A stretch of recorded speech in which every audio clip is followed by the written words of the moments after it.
Die Bybel sê, die Here is getrou en regverdig om jou al jou sondes te vergewe en van ongeregtigheid te reinig. Alraai, dit is tot daar, dit is 'n belofte uit die Bybel, né? Goed. Sondes wat jy lank al terug gedoen het, wat jy onthou, maar die Here het dit klaar vergewe. Hy sê as jy jou sondes bely, dan vergewe hy jou en hy verwyder jou sondes so ver vir die ooste van die weste af is.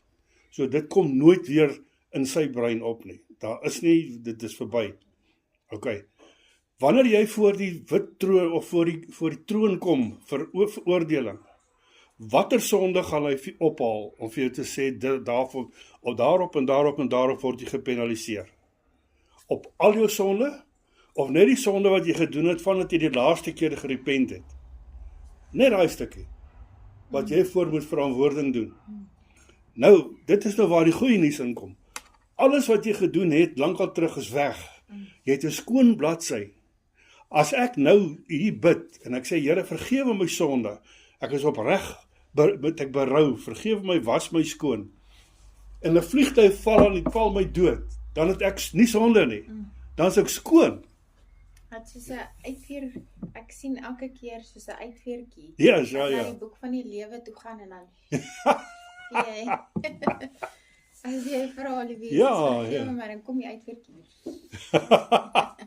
Hy sê daar so ook, wanneer jou naam verwyder word van die boek van die lewe, wanneer jy meermaal terugval, en nie die naam van die Here in lofprysing aanroep nie, dan word jou naam uit die boek van die lewe verwyder. En dan is dit moeiliker om terug te kom as wat dit nou is. So dit is beter om die nou stand te hou, dan is jy reeds in die boek van die... Ja, ek vra elke aand, Here, asseblief, gaan kyk net of my naam nog daar is. Ek wil net seker maak, ek mag dit nie mis nie. Ja. Maar nou stuur hy nou vir my hierdie goed. As jy jou sondes bely, getrou regverdig, dan vergewe jou al daai sonde, dit wat ek tot op daai oomblik gedoen het. Maar Jesus het reeds vir die toekomende sondes ook betaal, né? Maar omdat ek nou regverdig lewe en strewe na heiligmaking, pleeg ek minder sonde, want ek is nou bewus van die verkeerde dinge daar in my lewe.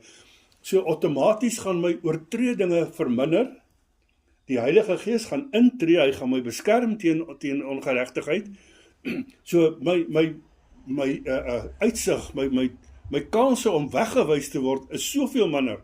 Al sê hy in die Bybel, as die regverdige weinig gered word, wat van die onregverdige? Maar, nou moet jy kyk, wat is die onregverdige? Onregverdige is iemand wat nie die wil van die Here soek nie.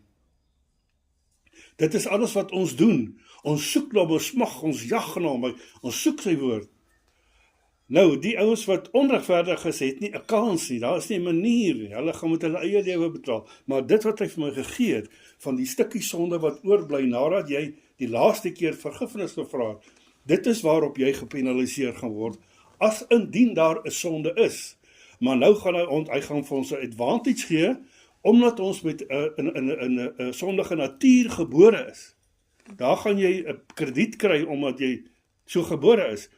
Maar uit die aard van jou lewe en die manier, die opregtheid wat jy Jesus soek, gaan jy gered word. Die gaan gered word. Ja, hy sê, dis nie almal wat sê, Here, Here, wat in die hemel ingaan nie. Ja. Maar die wat sy wil doen, en dit is wat ons doen. Ons doen sy wil, ons probeer so hard, ek doen, om getrou en gehoorsaam te bly, né? Ja. En dis wat hy wil hê. Ja. Hy sê, glo in my, glo ook in hom wat my gestuur het, en jy sal gered word. Punt. Daar is nie, as jy nou dit, en of jou bankgeld is soveel, nee, glo in my en jy sal gered word. Dit is die voorwaarde. OK. Alles wat jy ekstra doen, wat goed is, die regverdige gedeelte, as jy sorg vir die weduwees en wese, as jy armes voorsien, en dit en dat, en bid vir mense wat siek is, en so, daardeur kry jy krone, jy kry goddelike vergoeding daarvoor. Hy vergoed die wat reg doen, wat goed doen. Dit het niks met jou, jy gaan nie gered word daardeur nie, want deur jou werke gaan jy nie gered word nie. Want sodat niemand daaraan kan roem nie, né? Maar dit is wat vir my so wonderlik is. Glo, dis al wat hy vra. Glo in my, en jy sal gered word. Dit is my boodskap. Ek meen, as dit nie Ja. goeie nuus is nie, dan wil nie hulle nie goeie nuus hê nie. Ja,